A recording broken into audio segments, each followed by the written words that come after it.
Abel, gracias por el acompañamiento técnico. Veo también aquí Clara Luz, Elizabeth. Es que hay dos Abel Medina y Jorge Rodrigo. Bueno, pues vamos a darle a esta clase hoy. Es interculturalidad y pensamiento crítico, ¿no? Otro binomio que forma parte de este ejercicio transversal de temas que se van situando en todos los diplomados y que van siendo, como digo, transversales, ¿no? O sea, el tema de la ética, por ejemplo, el tema de la interculturalidad, el tema de la perspectiva de género, ¿no? Entonces, el tema de los derechos humanos, quizá, son temas que están en todos los diplomados, solo que van jugando como esta cuestión de binomio, ¿no? O sea, decir, todo lo que se ha visto sobre el pensamiento crítico, ¿en qué le aporta la perspectiva intercultural? Entonces, de eso va a tratar la clase de hoy. Vamos entonces a arrancar.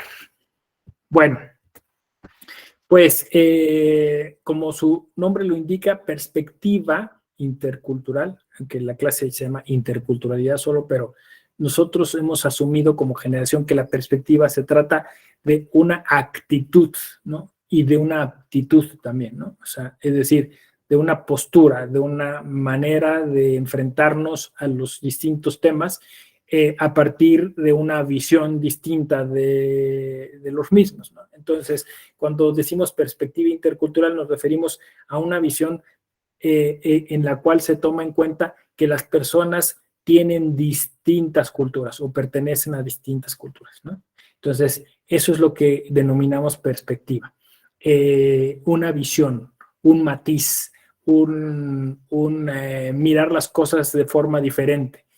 Y la interculturalidad, pues tiene que ver justo con la constatación de que somos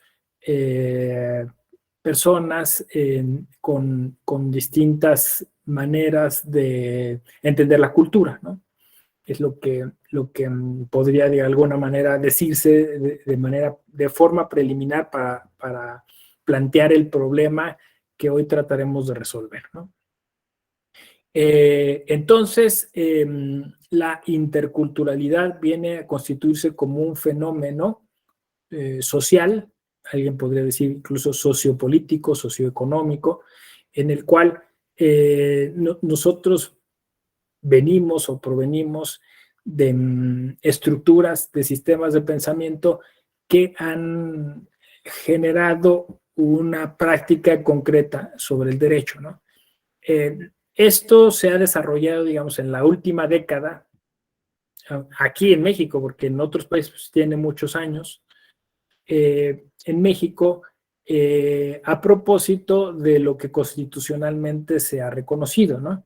Es decir, vean ustedes un poco el camino que ha seguido la Constitución a través de sus reformas. Ustedes vean que primero está, como dicen, el primer artículo, y por algo es el primero, que es el principio pro persona, nos da una indicación muy concreta y muy específica, ¿no?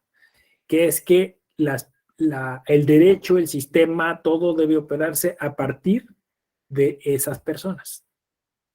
O sea, de hecho, si ustedes me lo exigen un poco en términos de pensamiento crítico, la reforma del 2011 está planteada en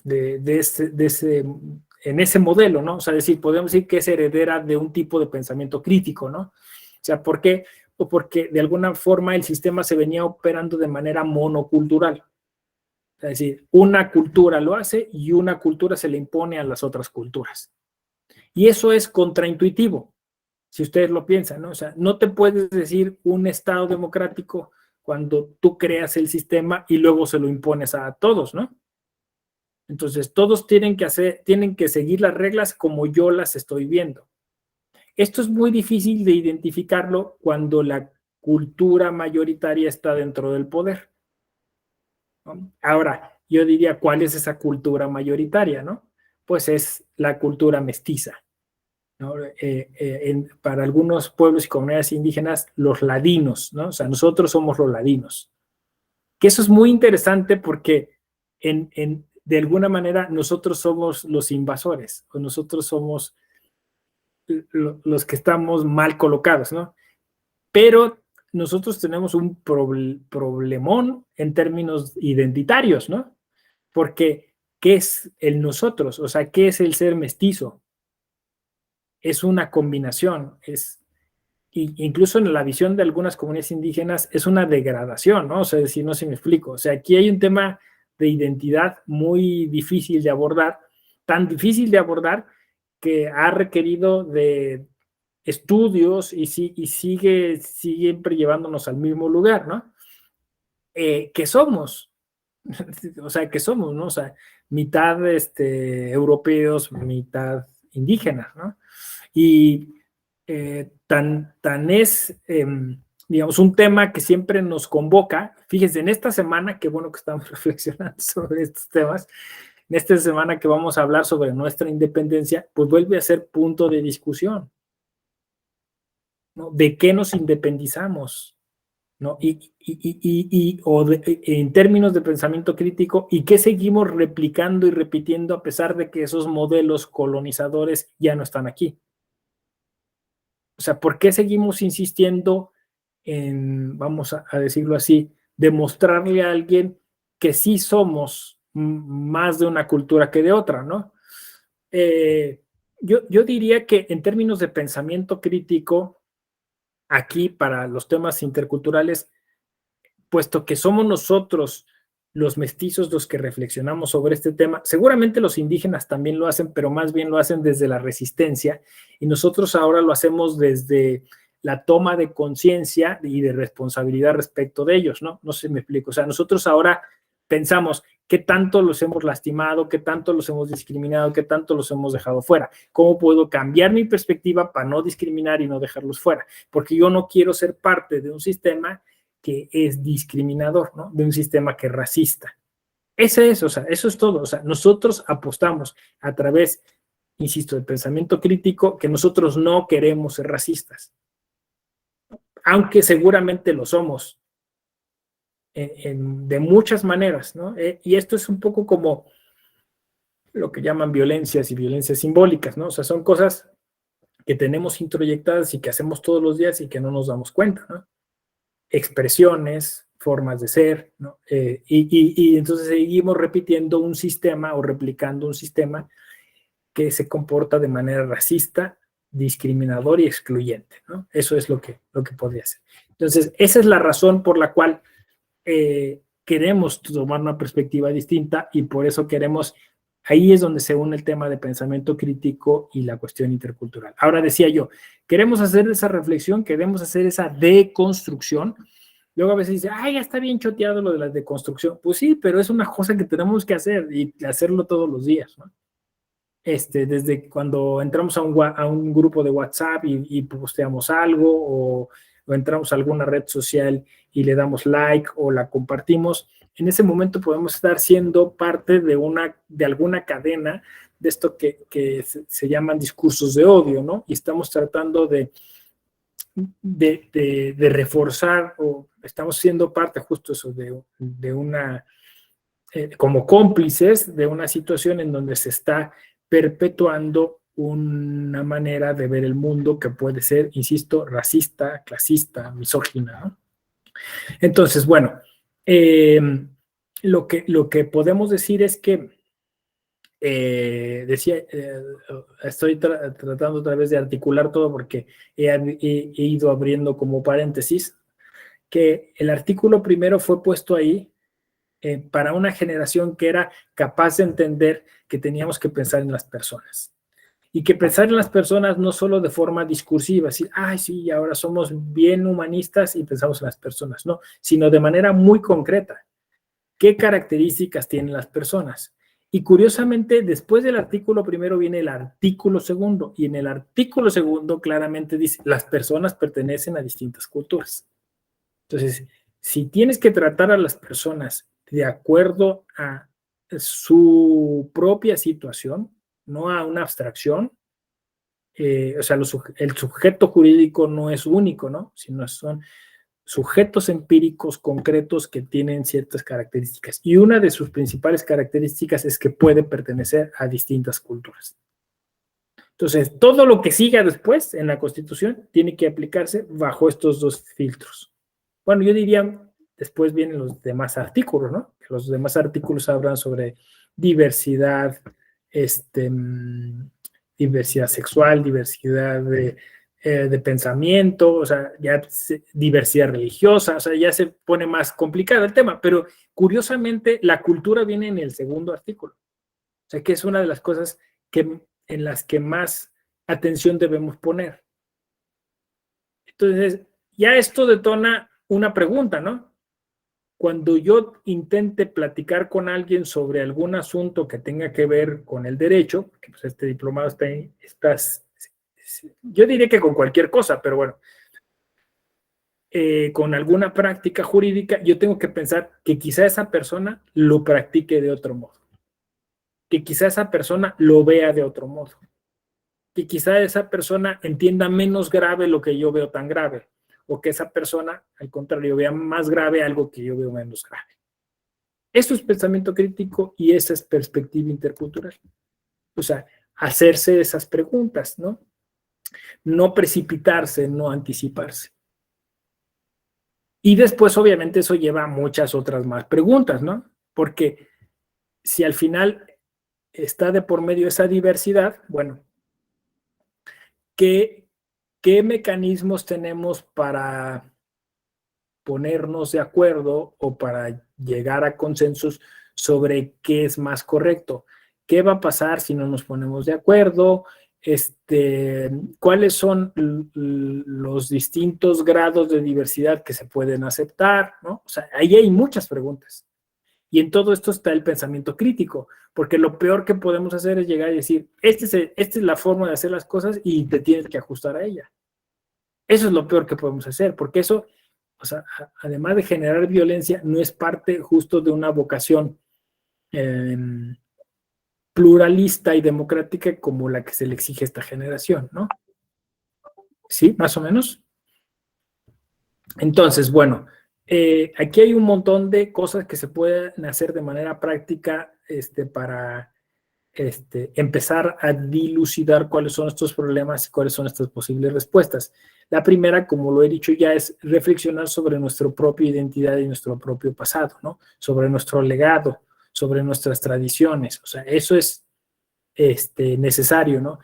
Insisto, es tan importante como que, por ejemplo, el Nobel de Literatura, Octavio Paz, o sea, es decir, cuando nos dieron un premio por literatura, se la dieron a un señor que de alguna manera reflexionó sobre estas cosas en su principal obra, que es El laberinto de la soledad, ¿no? Entonces, en El laberinto de la soledad, Octavio Paz lo que reflexiona son los múltiples caminos, yo diría, psicoanalíticos que nos llevan a considerarnos fuera o dentro, ¿no?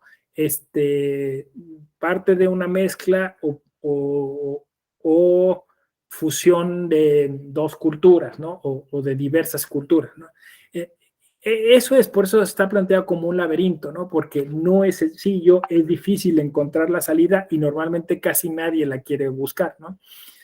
Pero esto es fundamental porque me parece que de alguna forma la manera de entenderse o sea, como solo, como una cultura única, puede llevar justo a todos estos problemas que estaba yo señalando de discriminación, ¿no?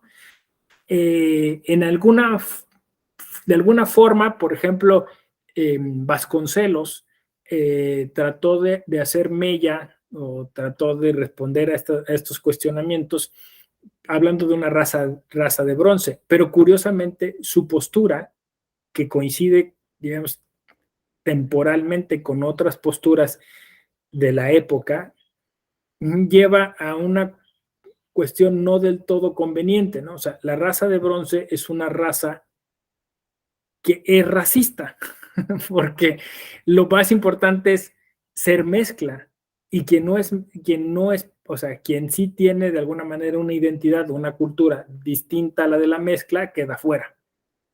Entonces, la postura cultural del siglo XX era una postura sumamente racista, que veía, desde el siglo XIX así, como la única solución el asimilacionismo, o sea, es decir, todas las culturas debían desaparecer en aras de convertirse en esa cultura híbrida. Entonces, es lo que llamábamos, bueno, lo que se llama en muchos lugares el blanqueamiento, ¿no? Que bueno, no es propiamente blanqueamiento porque nosotros no somos, o sea, en un cierto tipo de planteamiento no somos blancos, ¿no? O sea, somos justo coloreados, como dicen los norteamericanos, ¿no? Colorate. O sea, es decir, somos parte de una mezcla.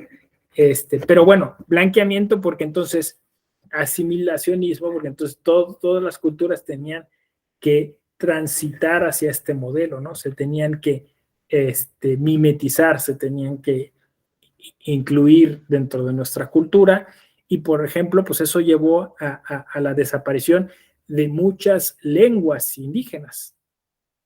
Y todavía hay muchas en riesgo de desaparecer, pero como bien lo han dicho los filólogos, cada que desaparece una lengua, desaparece una manera de entender el mundo.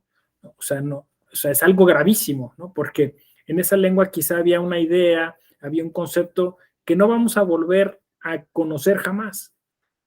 Había una forma de entender la justicia, pensemos, por ejemplo, ¿no? Y que desaparecidos los hablantes ya no se sabrá jamás, ¿no?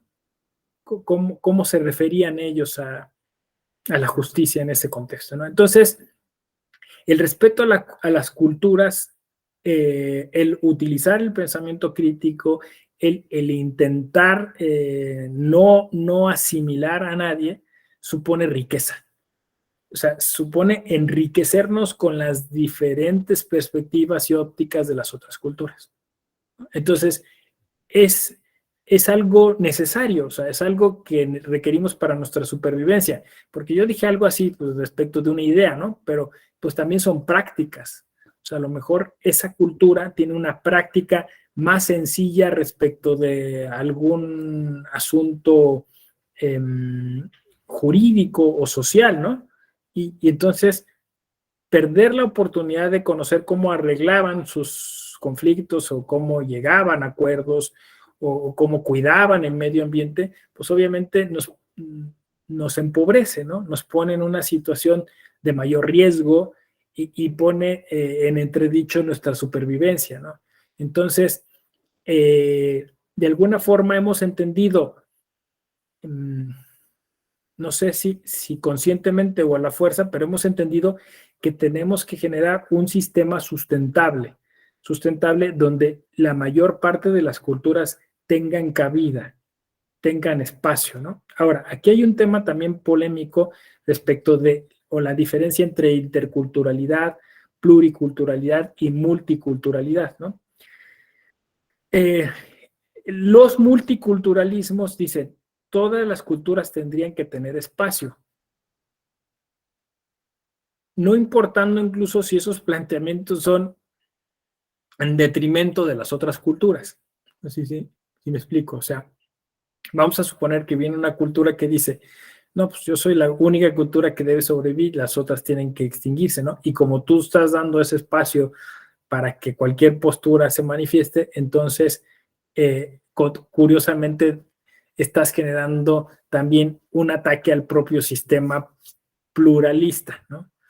Entonces, la interculturalidad se ha visto más bien como un fenómeno en el que efectivamente se considera la diversidad, pero también hay una especie de vocación ética, ¿no? O sea, es decir, si hay grupos o manifestaciones culturales que son en detrimento de las otras culturas, entonces o sea, no es, no es que se les combata frontalmente, pero sí se tiene que hacer explícito, no sé si me explico, ¿no? O sea, vamos a suponer, este tema quizá en México no lo percibimos tan bien, pero en Estados Unidos y en el multiculturalismo global sí ha sucedido así, ¿no? Y sucede quizá en el diálogo con Oriente también, creo. Pero a ver, pensemos, ¿no? Los WASP, ¿no? Esta comunidad que se considera multicultural porque no es parte de la generalidad, pero que se consideran así como blancos, puros, que tienen que estar ahí y tienen derecho a estar ahí y su visión del mundo justamente es discriminar a todas las demás culturas, ¿no?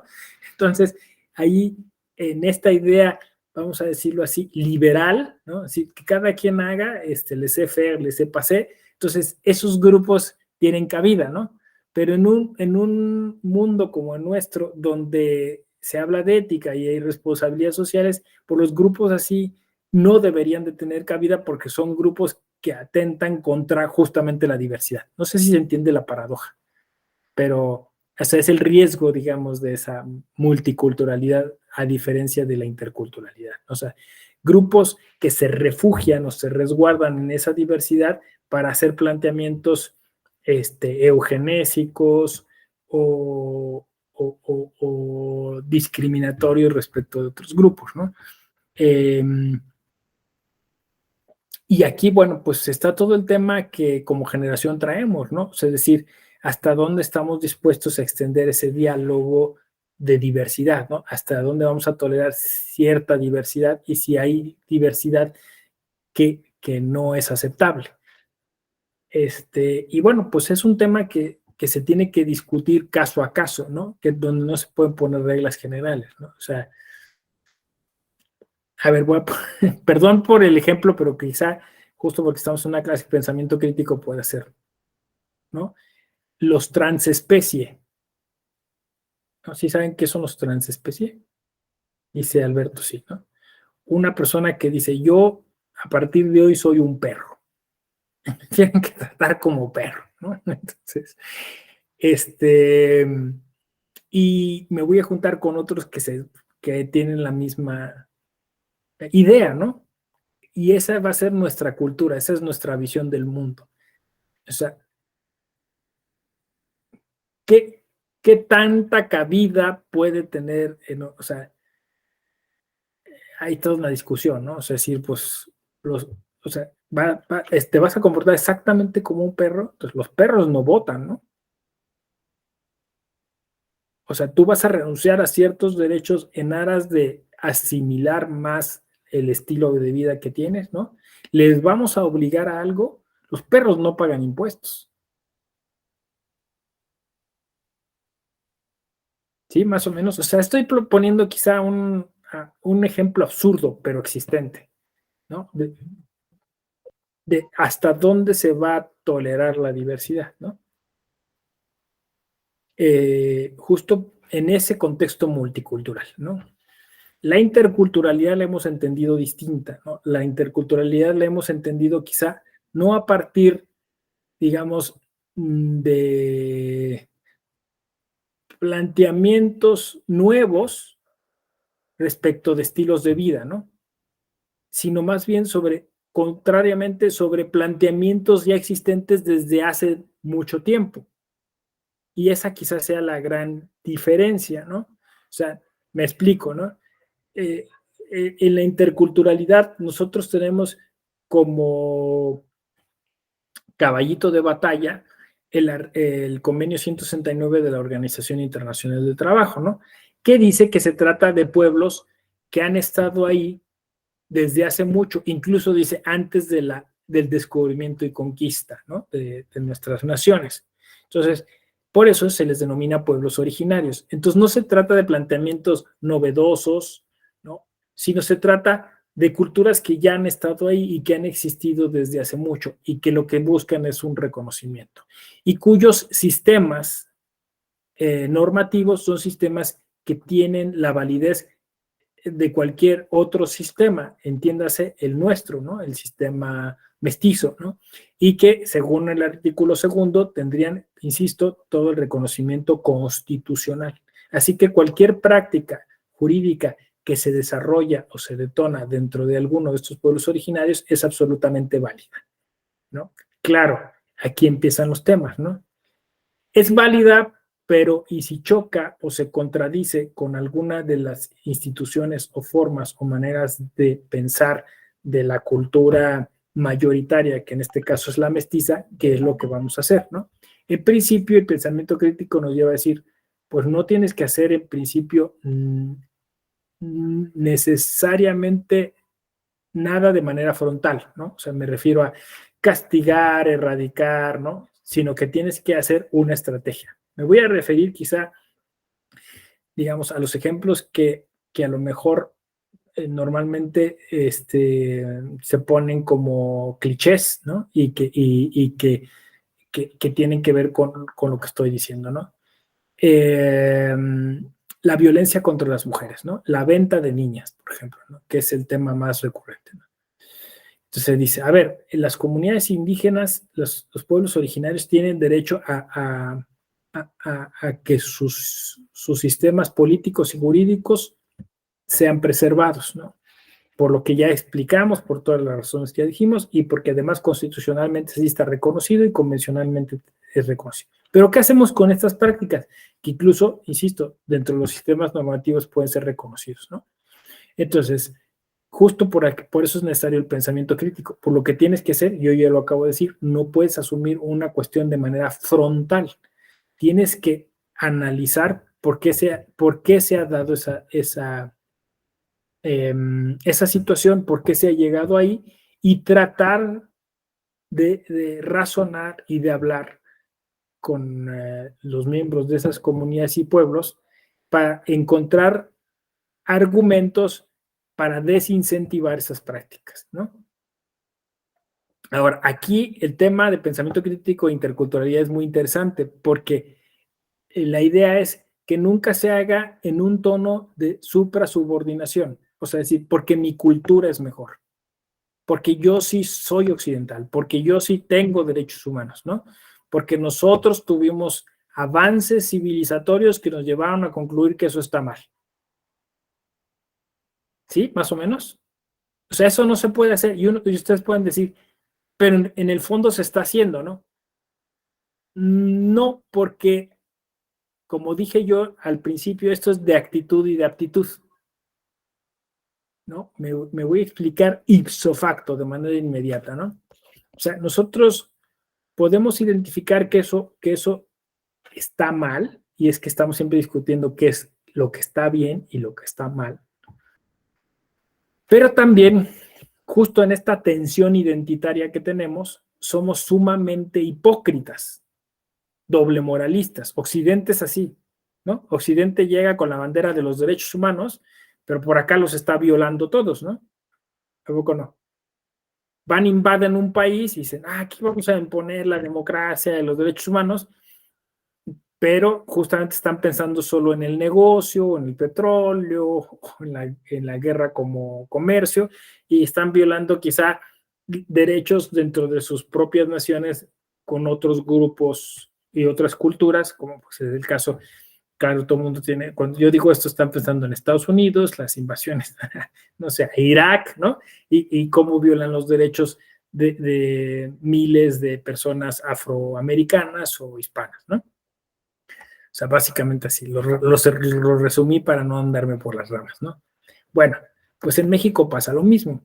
O sea, uno dice, vamos a hablar de interculturalidad y vamos a hablar de grupos indígenas. Y siempre hay alguien que alza la mano y dice, no, yo no quiero hablar de los indígenas porque los indígenas venden a sus hijas.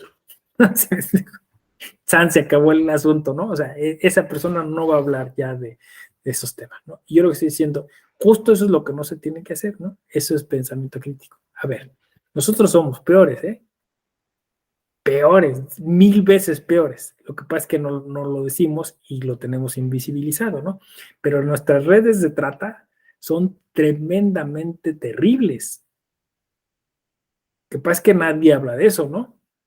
Pero, o sea, incluso con colusión del gobierno y todo eso, o sea, cientos de personas, no 2, 3 niñas, ¿no? Que es terrible, también es terrible, y que hay que buscar cómo solucionarlo, ¿no? Pero entonces nosotros vamos, como buenos occidentales, a decir, vamos a dejar de hablar de los indígenas porque ven a los hijos cuando nosotros, insisto, estas redes de trata son tremendas, ¿no? Niños, niñas y mujeres desaparecen todos los días en nuestro contexto mestizo y acaban, pues eso, insisto, siendo víctimas de estas redes terribles que comercian con estas personas y las asesinan en muy poco tiempo, ¿no? O sea, el negocio de estas redes es utilizarlas hasta explotar a estas personas de manera sexual o incluso peor aún, ¿no? Sacándoles los órganos, no sé, comerciando con eso. Y en cosa de 6 meses, un año, desaparecen las personas. ¿Por qué? Porque lo que más sobra en México pues, son personas que puedan caer en estas redes, ¿no? Ahora, se sabe, ¿no? De pueblos enteros, ¿no? O sea, todo el mundo sabe y han salido un montón de reportajes sobre el pueblo de Tlaxcala que son tratantes, ¿no? Que viven de la trata. Y ahí sigue el pueblo, ¿no? Se sabe de todos los lugares, de las rutas, de la bestia, donde los puntos en donde atacan, los burdeles donde acaban, todo se sabe. Y insisto, casi nadie habla de esto y no pasa nada en nuestro país, ¿no? Es terrible. Ahora alguien puede decir, bueno, pero yo no estoy en eso. Yo les digo, aquí luego estos diplomados terminan siendo así muy frontales, muy personales en ese aspecto. Bueno, ¿y tú ves pornografía? Porque quien accede a esas páginas, eso alimenta de manera indirecta a estas redes. Y entonces muchos varones dicen, no, soy pro derechos humanos, no sé qué tal, pero consumen. México es uno de los países con más consumo de pornografía. Y esto les va a sonar todavía más escandaloso. Somos de los países que más consumimos pederastia, ¿no? O sea, entonces, ahí es donde un mono dice, esa doble moral, ¿no? Van, se escandalizan por unos casos. En Guerrero, sí, los hay terribles, en Oaxaca, sí. Pero, ¿y nosotros qué estamos haciendo, no? Al final, fíjense que los mismos males que aquejan las comunidades indígenas son los mismos males que nos aquejan a nosotros. La violencia de género está igual allá que acá, ¿sí? Entonces, lo digo porque es quizá el punto más álgido, ¿no? Es el punto más difícil de abordar cuando se habla de perspectiva intercultural, porque quizá lo más difícil de quitarnos de nuestra cabeza es que o sea, que nosotros somos la civilización desarrollada y ellos no lo son, ¿no? Y que entonces nosotros, justo porque hemos seguido ese camino de la civilización, tenemos que seguirlo a través de esto, de una europeización, de una americanización, de una globalización, ¿no? Y otra vez, entonces, de dientes para afuera, aceptando esta inclusión, aceptando este diálogo intercultural, pero en el fondo, seguir pensando que no están a nuestro nivel, que todavía coexisten o conviven con algunas prácticas barbáricas y que en realidad están rezagados respecto de ese proceso civilizatorio, ¿no? Cuando yo lo veo absolutamente al revés, no sé, yo creo que la solución está allá, ¿no? En temas, por ejemplo, medioambientales, ¿no? O sea, ellos han venido protegiendo nuestros recursos naturales desde hace mucho tiempo y eso les ha llevado incluso pues eso, al borde de las violencias y de la marginación en la que viven, justo porque son fuente de pensamiento crítico. Nuestros pueblos y comunidades originarios son fuente de pensamiento crítico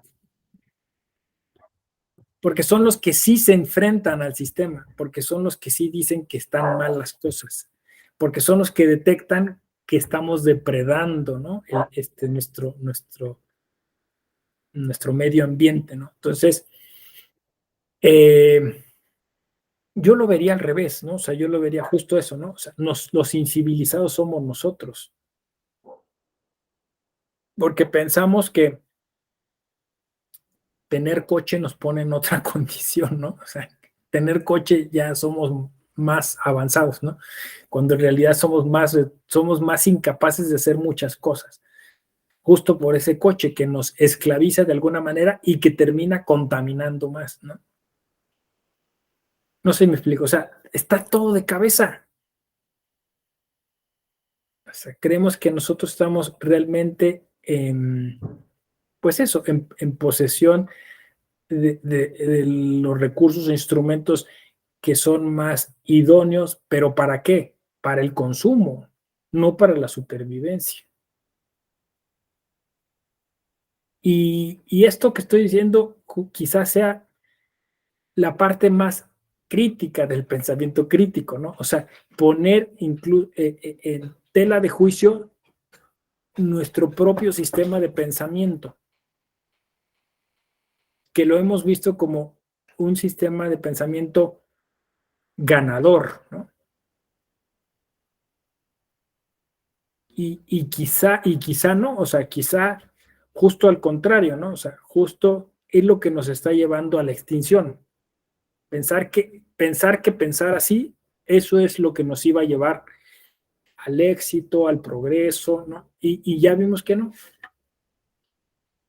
Entonces, por eso la interculturalidad viene a poner como el énfasis en una cosa de inicio, así de arranque, ¿no? Es decir, quizá tu forma de pensar no es la más correcta, no es la más adecuada. ¿O para qué pensabas que era lo más correcto, más adecuado? Para tener más cosas, tener literalmente más cosas, para consumir más cosas, para tener más dinero. ¿Y eso para qué?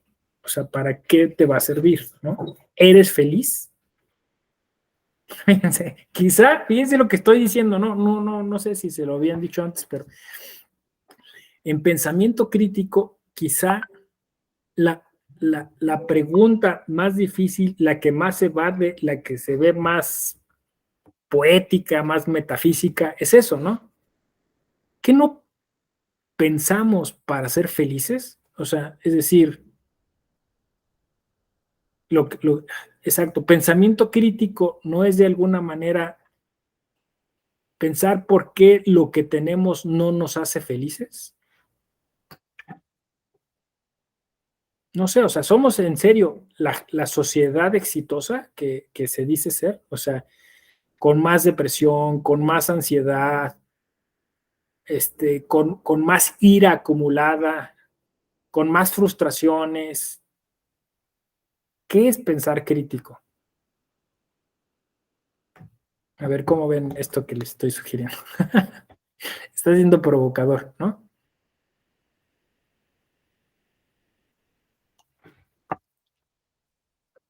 Entonces, o sea, esa cultura superior es una cultura que constantemente nos esclaviza y nos hace infelices. Y que curiosamente además es perversa porque nos hace creer que nosotros somos críticos, ¿no? Que nosotros somos vanguardistas, que somos capaces de coexistir con otras culturas, pero en el fondo seguimos adoleciendo de algo, ¿no? Y que es de esa humildad, de poder realmente entendernos como parte de este mundo y no como sus propietarios, no como sus dirigentes, no como sus mandamases, ¿no? Por eso en el pensamiento indígena, insisto, quizá el verdadero pensamiento crítico es el pensamiento indígena, ¿no? En frases como mandar obedeciendo. A ver, mandar obedeciendo. Porque en realidad, o sea, fíjense qué maravillosa frase, ¿no? Que está detrás de la idea de, pues eso, de ejercicio de poder, ¿no? Eh, Visto como un sometimiento voluntario a los demás, al colectivo, a la comunidad, al entorno, incluso a la naturaleza, ¿no? O sea, voy a decirlo así, quizá un tipo de pensamiento que se dice crítico, un tipo de pensamiento que se dice crítico en realidad nos lleva a un planteamiento prepotente. ¿No? No sé, creo que cité aquí, ¿no? Fahrenheit 451 de Bradbury, ¿no? O sea, decir, entonces me topé con un libro, me topé con un curso que se llamaba Pensamiento Crítico y necesariamente creí que yo era más crítico que los demás y por tanto mejor, ¿no? Y en el pensamiento indígena jamás se pensaría eso, justo porque, porque todo está al servicio de la comunidad, del colectivo. En cuanto yo pienso fuera del colectivo y me pienso mejor que los demás, se acabó. ¿Sí? Más o menos. Se acabó en dos sentidos. Se acabó porque entonces dejé de aprender, dejé de entender que era parte de un todo, pero se acabó también porque entonces ese es el camino a la infelicidad. Porque es un camino de soledad. Pero es un camino que le conviene a un sistema capitalista, ¿no? Que te dice, tú eres el arquitecto de tu propio destino, construyete, ve, ¿no? Toma cursos, cómprate coche. No sé si más o menos, o sea, lo estoy explicando. O sea, en realidad lo que nos da sentido, lo que nos hace felices, pues es estar con ese colectivo, sentirnos parte de algo, ¿no? Y alguien diría, yo sé, es un cliché, perdonen, pero es básicamente cambiar de una filosofía del tener al ser.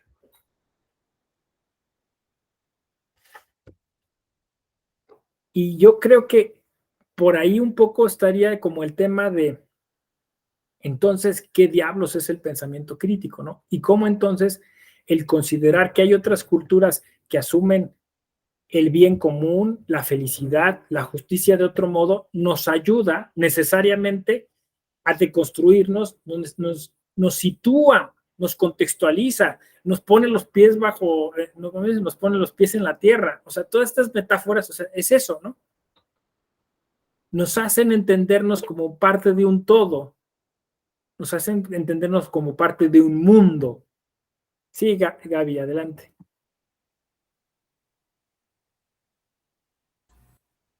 Hola, buenos días a todos y a todos. Híjole, está muy interesante esto y creo que el problema no es menor. Ahorita con las ideas que se estaban vertiendo, estaba pensando en Ortega y Gasset, que hablaba de tres tipos de pertenencia importantes. Uno, la pertenencia con el otro, que da origen a todas las relaciones. Otro, la pertenencia a lo sobrenatural, que puede derivar en todas las cuestiones religiosas. Y por último, la pertenencia a la tierra, al suelo que uno está pisando, ¿no? Que da origen a todos los nacionalismos y a estas cuestiones tan importantes de identidad. Entonces, aquí yo me estaba preguntando, bueno, ¿cuál es el modelo a seguir, no? Pienso que por una parte, pues tampoco podemos, pues sí, el cochino dinero, pero es necesario el cochino dinero, ¿no? O sea, finalmente es lo que mueve al mundo. Entonces, yo no voy a decir que este modelo o esta idea que voy a plantear sea la correcta, porque tiene muchos puntos débiles. Pero, por ejemplo, en la cultura estadounidense se da la cuestión esta del melting pot, ¿no? Que es, pues sabemos que en realidad el origen de esta idea de lo americano, pues no fueron los americanos, ¿no? Sino todos los inmigrantes que vinieron en el Mayflower, que eran un crisol de nacionalidades entre ingleses, italianos, los que ustedes quieran, ¿no? Pero que sin embargo han coexistido y crearon una nueva nación, este melting pot. Eh, Siempre se dice de la cultura estadounidense y de ahí que pues todo el mundo se quiere ir para allá, que ha sido exitosa en el sentido a darle de ganar a todos, ¿no? O sea, tienen un sentido de ganar, ganar. Y sí, o sea, hay inmigrantes, grupos de inmigrantes muy fuertes, allá los mismos latinos, los mismos mexicanos, los mismos italianos que conservan rasgos identitarios importantes, pero de alguna u otra manera han sabido insertarse dentro de esa cultura y a su vez la propia cultura americana pues los ha valorado, que pienso que aquí es un punto importante. ¿Por qué? Porque los americanos son extraordinariamente buenos en detectar quién destaca en algo, impulsarlo y hacer que gane y que ganen todos en general. O sea, no digo que sea una panacea, pero a lo que voy es que en este cambio de pensamiento se tiene que buscar que todos ganemos, porque ese es el problema. Ahorita me pareció muy interesante este doble discurso con Occidente. De acuerdo, es muy cierto. La cuestión de, por ejemplo, de las niñas que mencionaba, pues sí, se da como parte de ciertas tradiciones en pueblos originarios. Y nosotros tenemos al mismo tiempo un problema de tratas muy importante. Pero a su vez, sí es una imposición al sistema y a lo que nosotros creemos como bueno, pero dentro de las propias comunidades también hay voces y hay niñas que ya están queriéndose zafar de que las casen a los 13 años, ¿no? O sea, no es nada más aquí de fuera, sino que en realidad también es una cuestión que está pasando al origen. El hecho de que ya haya mujeres dentro de las comunidades indígenas que aspiren a puestos de decisión, que aspiren a tener una alcaldía o a dirigir a sus propias comunidades, también es importante. ¿Por qué? Porque, bueno, pues finalmente estamos dentro de un sistema patriarcal que padecemos todos, pero que en el caso de ellas es todavía más agudo, porque ni siquiera las dejan en muchas ocasiones de tentar los encargos, ganan y llegan, pero entonces por muchas cuestiones las terminan presionando para que pues en el mejor de los casos se sostengan, pero en condiciones verdaderamente lamentables, ¿no? Entonces, yo creo que este discurso de ustedes y nosotros ya no es lo que está pasando en la actualidad, al menos de manera uniforme, ¿no? Entonces, sí hay muchos ejemplos, de hecho, voy a volver a Estados Unidos, donde en estas comunidades de los habitantes originarios, por ejemplo, se les dio la cuestión de los casinos, ¿no? Entonces ellos de alguna u otra manera pues tienen cierto poder económico y son grupos de presión dentro pues, de Nevada, ¿no? Es importante. Ahora, yo no estoy diciendo que pues aquí les demos casinos, pero sí que este avance económico es un punto importante para que todos avancemos, porque no se puede desconocer, eso está muy bien que se les reconozcan una serie de derechos, pero también la gente necesita comer y necesita satisfacer sus necesidades básicas. Si no estamos satisfaciendo las necesidades básicas, pues lo demás se oye muy lejano también, ¿no? O sea, hay que ser sensibles, pienso, por un lado. Entonces, ¿cómo le hacemos? De hecho, hace poquito hubo un relajo con esta cuestión de un documental de las abejas. No me acuerdo bien cómo estuvo todo el asunto, pero en resumidas cuentas, una comunidad permitió que fueran a filmar, a hacer un documental y con la problemática de las abejas y todo este rollo. Y al final hubo un desquebrajamiento espantoso por la cuestión de la distribución y los dineros. Porque ellos decían, bueno, ¿y por qué es que de eso nunca se habló, nunca nos permitieron tomar una decisión? ¿Cómo se va a dar a conocer la problemática que nosotros tenemos si están poniendo candados a la hora de distribuirlo en salas y nada más lo van a meter, no sé, a las salas estas culturales y nadie va a ver, etcétera? Y nosotros, ¿qué beneficio tenemos de regreso? Y tienen razón. O sea, tienen razón. Entonces, en esta nueva concepción del mundo, el hablar de cómo se gana el dinero es importante. Sin este doble discurso de que nosotros somos mejores y no, pues ahí tenemos de que por ejemplo, una cuestión esta de Sara, un cestito, ¿no? Que cuesta en el mercado 50 pesos, nadie reclama, o bueno, pues sí hay gente que reclama, pero que lo compra en Sara en 500. Y entonces ese mecanismo está mal. ¿Por qué? Porque ¿por qué no se les da a ganar a ellos? ¿Por qué yo sí puedo ir a una tienda y pagar 200, 300, 500 pesos por algo, por una artesanía, y le regateo a la señora del mercado para bajarle el precio? Entonces, pienso que aquí estamos hablando de una concepción de cambio de pensamiento muy fuerte. Y ahorita, casualmente, cuando estaban iniciando la clase, me fui rápidamente a buscar un libro y les comparto a Arriola, tiene un libro que se llama La palabra educación. Y me parece que importante 2 puntos que dice, ¿no? Dice, la cultura consiste en ponerse uno en el espíritu de lo que le pertenece. Tal vez esta parte metafísica se oiga, van a decir, ay, no, bueno, ya va a empezar con sus rollos acá esotéricos, pero no, yo pienso que en realidad es muy cierta. O sea, el espíritu de lo que nos pertenece, el espíritu de lo que somos como nación, ese reconocimiento, ¿no? Y dice, cuando se habla de cultura, debemos apartar de nuestra mente la idea de ciertos refinamientos del gusto y de la abstracción. Yo con estos tipos de refinamientos del gusto y de la abstracción, la lectura que le doy es precisamente lo que nosotros creemos que es mejor, ¿no? Ese voltear la mirada. Y aquí viene lo medular, dice, la verdadera cultura es la concepción del mundo. Y a mí esto me parece bien bonito. ¿Por qué? Porque es precisamente cómo concebimos el mundo y cómo queremos vivir en este mundo que efectivamente pues nos estamos acabando. Entonces,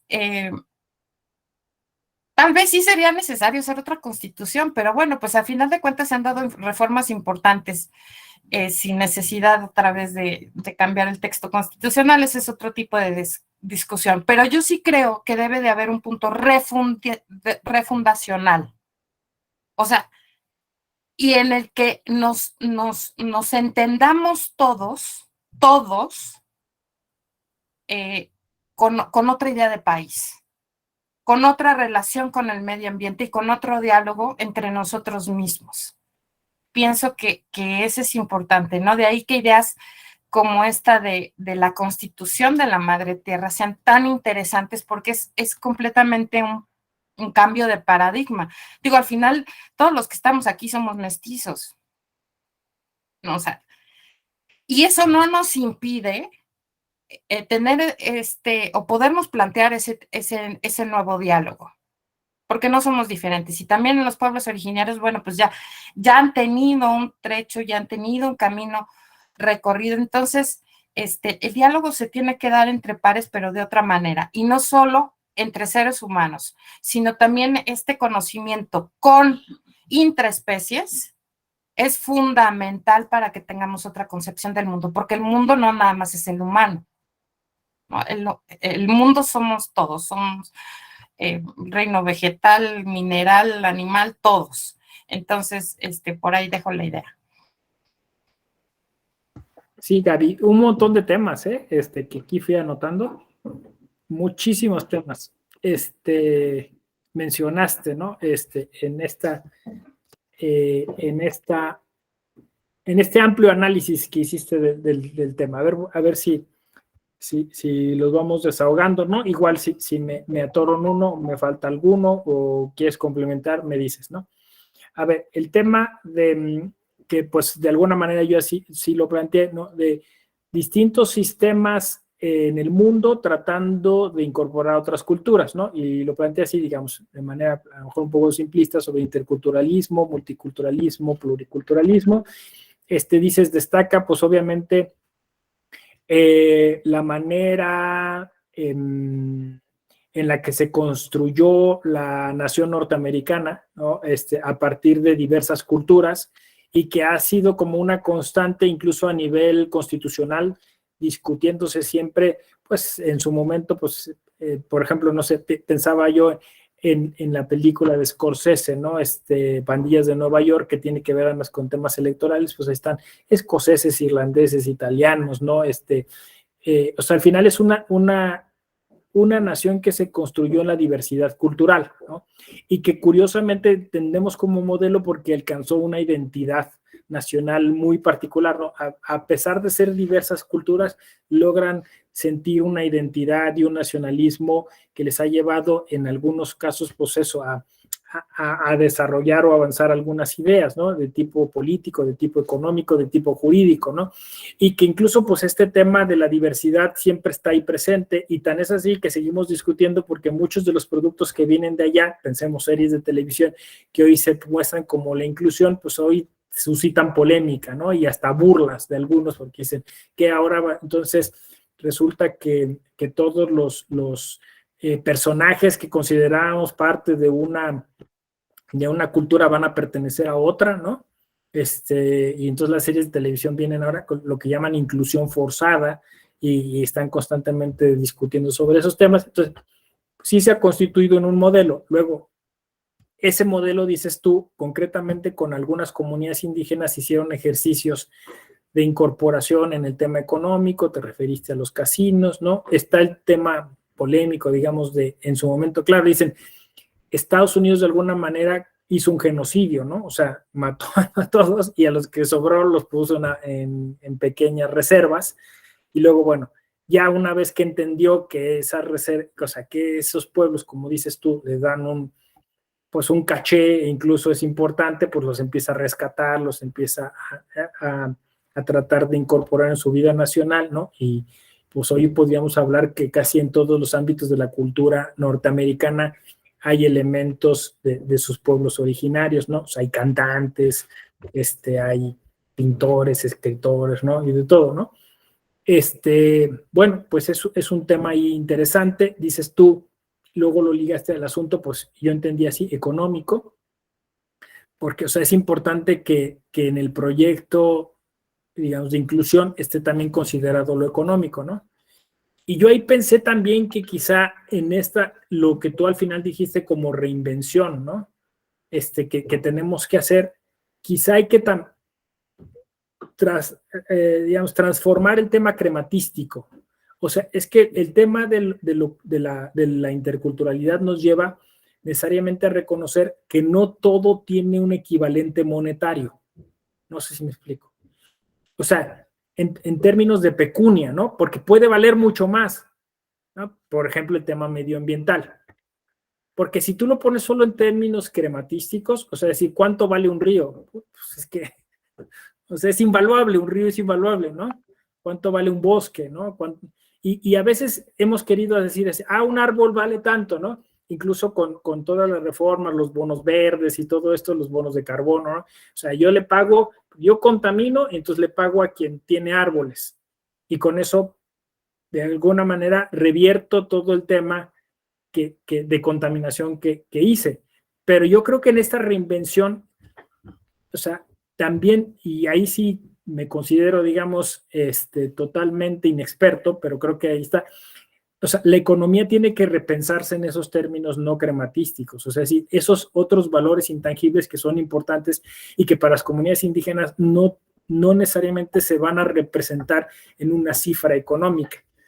Y por ahí creo que es donde podemos empezar a trabajar, y creo que ya se está trabajando, porque, por ejemplo, pues es intangible el valor de la cohesión social que una comunidad indígena tiene, ¿no? O sea, no se le paga a una comunidad porque tengan más cohesión social que otra, ¿no? O porque haya más paz. Pero eventualmente va a empezar a ser más valioso eso, o sea, no sé si me explico. O sea, es que es bien difícil, ¿no? O sea, por ejemplo, esto que dice, vénganse a vivir a Mérida, porque Mérida no hay grupos criminales, no hay violencia, no sé qué tal, y entonces hubo un boom inmobiliario, la gente se movió allá, no sé qué tal, o sea, una locura, ¿no? Sobre algo que era intangible, o sea, es decir, que no se podía pagar, ¿no? Que es la seguridad, pero estaba montado sobre temas económicos. No sé si me explico más o menos, ¿no? Entonces, claro, yo siento que en algún momento todos vamos a decir, pues hay que salir huyendo de las ciudades, ¿no? Porque, ¿qué es lo que vale? O sea, ¿qué es lo que estás? Yo es poco el planteamiento que hice. ¿Qué es lo que te hace feliz, no? O sea, estar en un departamento de superlujo en La Condesa o no sé dónde, o bueno, en Santa Fe con todas las amenidades y tienes albergue, pero eres un prisionero de ese lugar y estás hipotecado tu vida, ¿no? Ahí, o sea, y la de tus hijos incluso. O quieres, pues eso, volver a la naturaleza, comer de un modo, consumir de un modo, ¿no? Porque, pues, al final sales a Santa Fe y pues son las mismas cadenas de las mismas personas a las que les vas a consumir y pues si no tienes tiempo porque pues justo tienes que pagar tu hipoteca, pues entonces vas a tener que ir a comer ahí, vas a tener una calidad de vida deficiente, ¿no? Entonces, ¿qué es lo que vale, no? Ahí es esos replanteos, ¿no? O sea, es decir, todos queremos estar en un departamento de 40 metros cuadrados, y con todas las amenidades, pero con una calidad de vida deficiente. Y si descubrimos que no, entonces, ¿cómo vamos a hacer, no? O sea, ¿cómo vamos a darle vuelta a toda esa? Porque al final también ese mensaje le está llegando a los indígenas. O sea, al indígena le están diciendo, sal de tu comunidad, trabaja en estas cosas y eventualmente, no lo van a hacer, digo, pero termina en un departamento de 40 metros cuadrados con todas las amenidades, ¿no? Sí, Gaby. Fíjate, ya nada más en este aspecto, ¿hasta dónde llega, y hablando en este tema de la educación, hasta dónde llega este cisma entre los mismos habitantes del país? Que, por ejemplo, en la primaria, al menos a mí, nunca tuve con seriedad una materia que realmente se enfocara a conocer la cultura de nuestros pueblos originarios. No se quiere lo que no se conoce. Es más, yo iría más lejos. Deberíamos de pasar sexto de primaria hablando de cuestiones de sustentabilidad, sabiendo cultivar jitomates. O sea, pasas y ya, a ver, aprende a cultivar en tu casa, hacer cuestiones sustentables y trae el resultado y ve documentando, no nada más la plantita del frijolito, o sea, vamos a entrarle a otro tipo de cosas, pero esto viene también desde la educación. O sea, tendríamos que saber desde niños cómo generar alimento. Y eso trasladado a diferentes niveles, porque estamos en la universidad y a muchos no nos enseñan a ganar dinero, no nos enseñan a cobrar, no nos enseñan a tener un valor justo de lo que vale el quehacer, ¿no?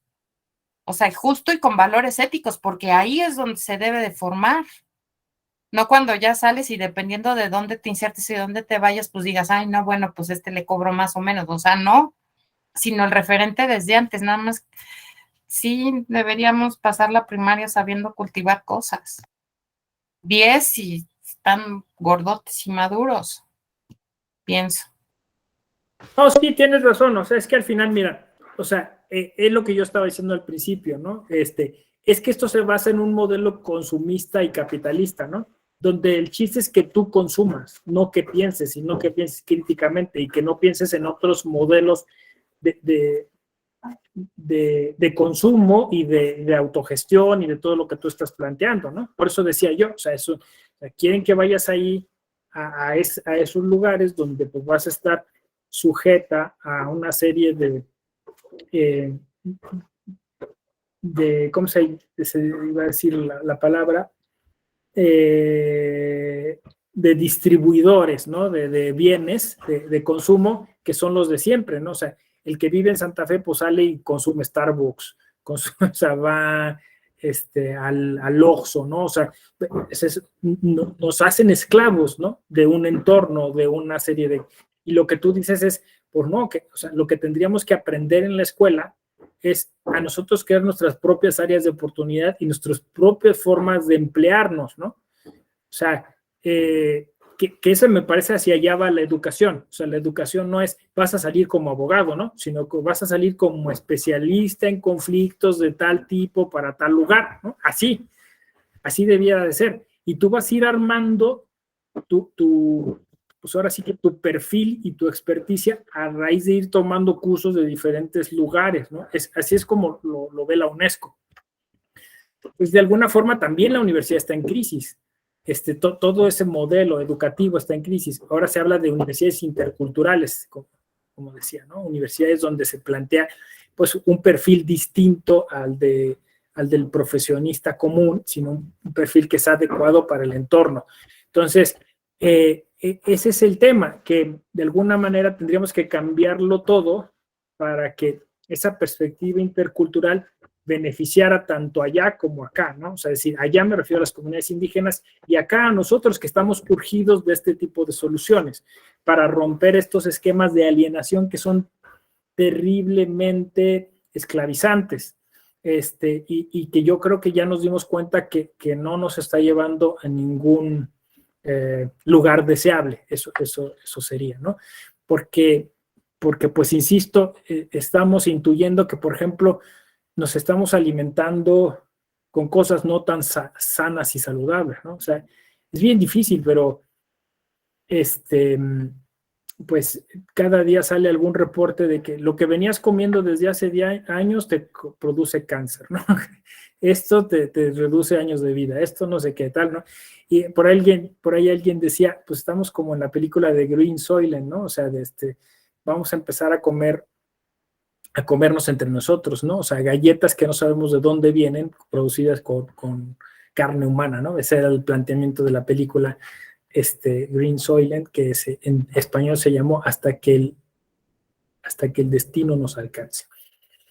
Bueno, entonces, claro, creo que estamos en ese punto donde la ciencia ficción nos alcanzó y decimos, hay que replantearlo todo, ¿no? Hay que replantearlo todo y hay que mirar otros modelos, otras formas. Por eso dijiste tú muy acertadamente, cultura, me gusta este concepto, no como un bagaje, como una maleta con la que cargas y vas echando cosas. Ay, cuánta cultura tiene esta persona, o cuánta cultura tiene ese país, ¿no?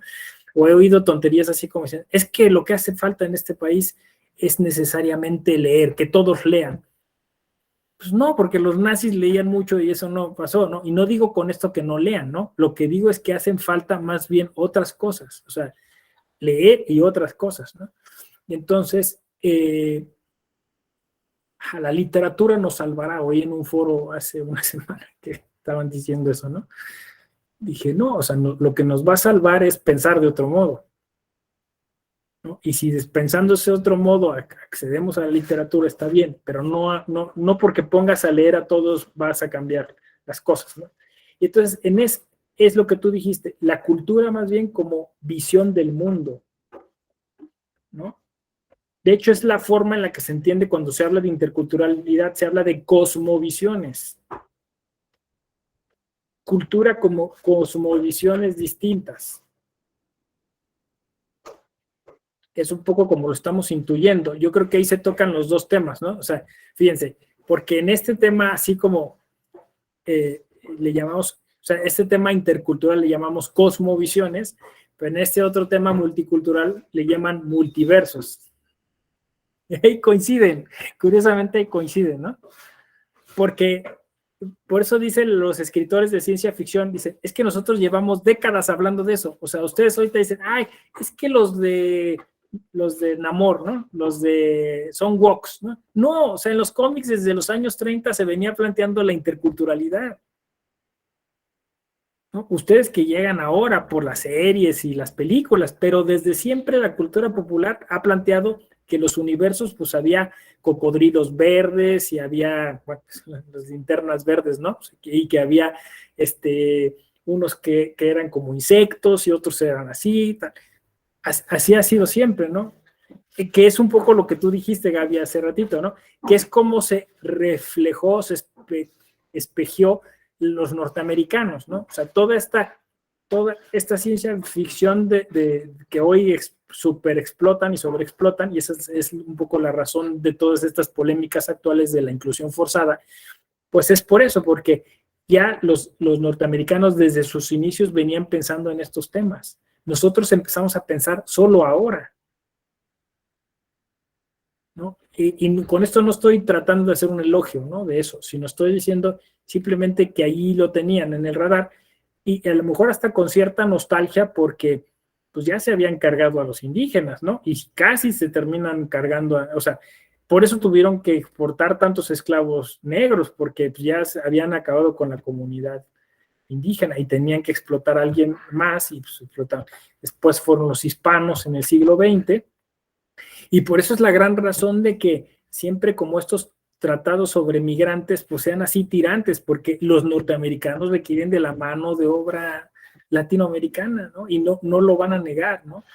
Y quizá lo dijo muy mal Fox, pero en el fondo era eso, ¿no? O sea, es decir, cuando la comunidad afroamericana se dio cuenta de que podía empezar a tener lugares de poder y empezar a tener otro, necesitaron a alguien más a quien explotar y pues a los que explotaron fueron los hispanos, ¿no? Que eso es quizá lo malo de ese sistema, o sea, que siempre tienen que tener a alguien a quien explotar. Y no es horizontal el asunto, ¿no? Yo creo que por ahí va el tema. Bueno, pues sí, efectivamente, pero fíjense cuántas cosas salen de asociar este binomio pensamiento crítico e interculturalidad. Y yo creo que hay muchas cosas. O sea, en el momento en que nosotros descubrimos que no formamos parte de una cultura unitaria, de una cultura unívoca. Entonces empezamos a pensar, entonces, ¿quién soy? ¿A qué cultura pertenezco? ¿O qué culturas me podrían significar? Y yo creo que eso es interesante, porque hoy nosotros podemos decir, pues sí, yo como siempre digo, ¿no? Mi abuela era de Puruándido, o sea, mi abuela era de Michoacán, ¿no? Era purépecha. Y por eso es que yo ahora descubro que tengo muchas palabras que digo que son purépechas y que lo vengo a descubrir hoy, ¿no? Y entonces me da curiosidad y empiezo a investigar y por qué, y eso en qué me cambió la visión del mundo, por qué veo las cosas de modo distinto, ¿no? Y eso es por lo que hace la familia de mi papá, que era de Michoacán, pero la familia de mi mamá era de Hidalgo, y eso me lleva a toda una cuestión ñañú y náhuatl, y toda pues una historia particular que cada uno de nosotros tenemos. Y tú decides qué ser, ¿no? Y tú decides qué ser, porque estaba discutiendo justo estos temas, ¿no? De cuando vienen estos españoles y ponen en redes sociales que nosotros tendríamos que estar orgullosos de nuestro pasado hispano, ¿no? Y posiblemente sí, pero no nos lo tienen que venir a decir ellos, ¿no? Y cuando entonces uno se queja de decir, o sea, agradece que tienes algo de español, porque si no, entonces serías iletrado, o agradece que tienes algo de español, porque si no, no entenderías la pintura clásica, ¿no? O agradece que tienes algo y da mucho coraje, y luego a mí incluso me dijeron, pues tú, hasta tu apellido, ¿no? Sí, pero tengo derecho a deconstruirme, tengo derecho a no sentirme español, no sé si me explico, ¿no? Porque a lo mejor justo no me gusta esa parte de imposición, no me gusta esa parte de colonización, o sea, no me gusta esa parte del occidente que siempre tiene necesidad de tener a alguien para explotar. Yo no quiero tener a nadie para explotar. ¿Sí? Más o menos. Y bueno, pues es nuestro derecho, ¿no? Ellos no lo entienden, ¿no? Dicen, ¿cómo renuncias a este pasado lustroso y glorioso que nos conecta hasta los griegos y romanos? Pues tengo derecho, ¿no? Porque tengo otro pasado que quizá es igual de glorioso y lustroso, que me conecta a Nezahualcóyotl y a un gran poeta y a una visión del mundo más menos antropocéntrica y más biocéntrica, ¿no? Y yo decido también, ¿no? Esa parte, ¿no? Pues así es. Muy bien. Pues estamos llegando al final de esta clase. No sé si alguien más guste decir alguna cosa de quien está aquí. Abel, Fabián, Manuel, ¿todo bien? Alberto. Manuel, adelante. Sí, gracias, doctor. Compañeros, gracias.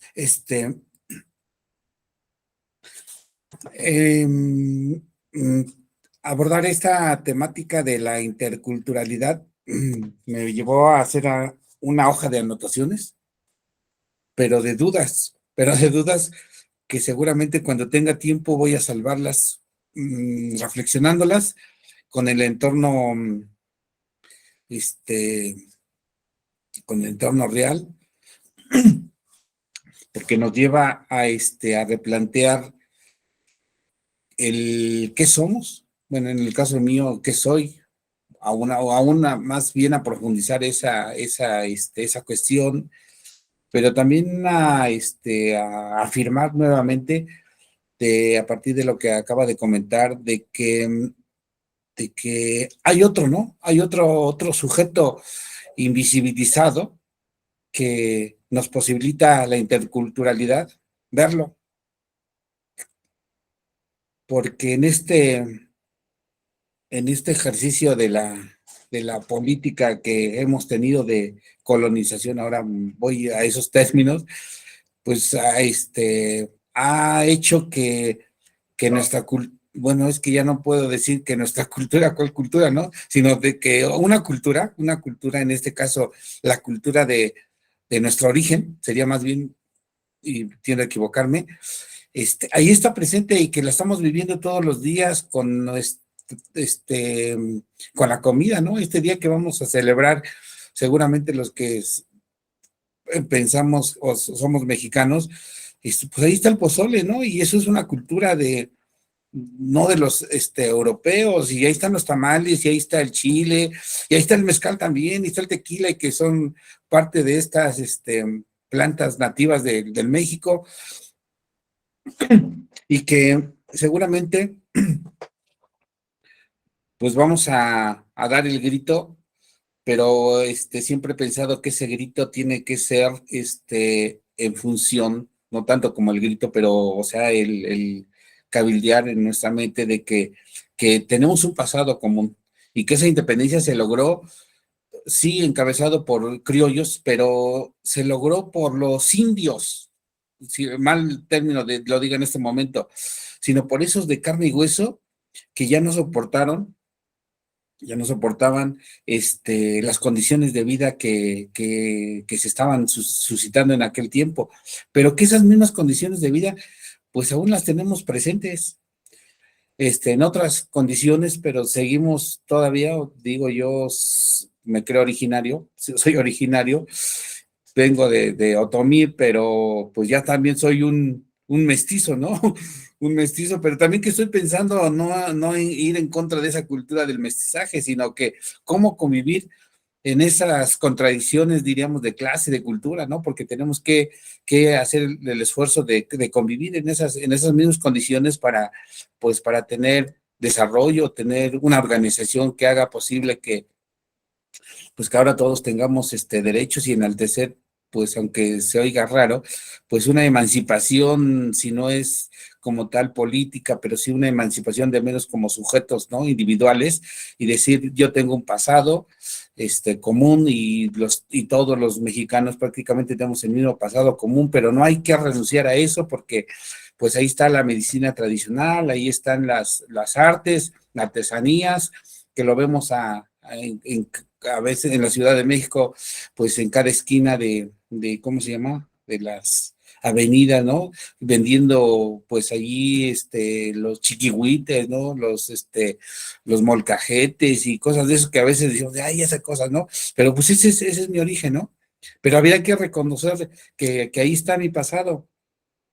Y aunque bueno, que pareciera como que uno se convierte en poeta en estos términos, pero no, nada de eso, sino decir, o sea, como que, sino que es nuestra realidad, ¿no?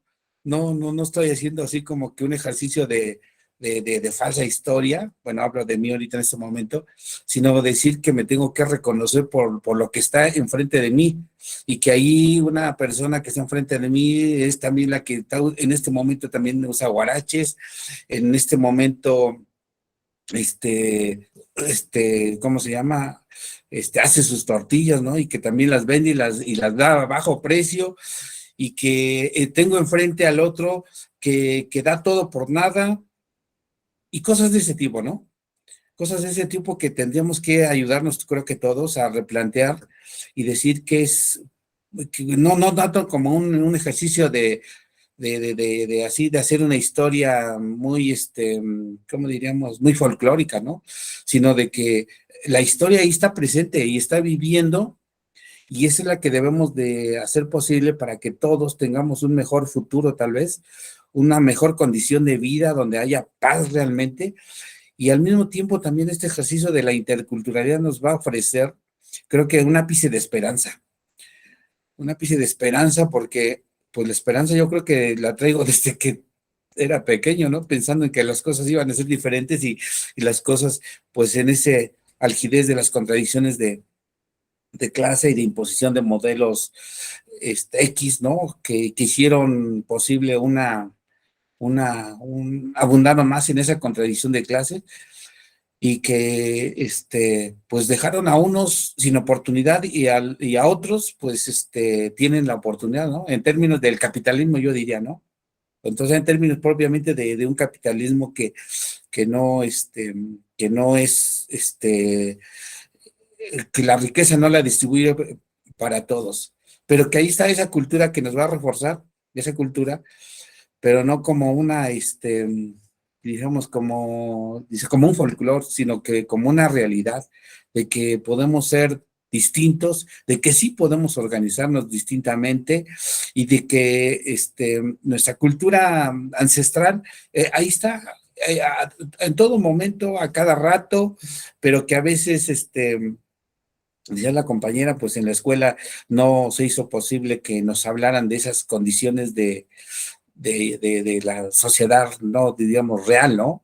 Entonces, estoy apuntando y en eso me atrevo a decir que con ese nuevo modelo educativo que ahorita viene, con ese nuevo plan de estudios que se consideran allí aspectos como intercultural, precisamente eso, ¿no? Intercultural, y qué bueno que los metan ahí para que de menos sea apenas el esfuerzo, ¿no? De empezar a debatir ese tipo de cosas, porque tal vez en unos cuantos años ya podamos, o sea, hablo de los todos, ¿no? O sea, ya podamos, así que refrendar que tenemos pasado común y que somos toda una cultura viva y que nos vamos a dar la oportunidad todos de hacer un mejor país, ¿no?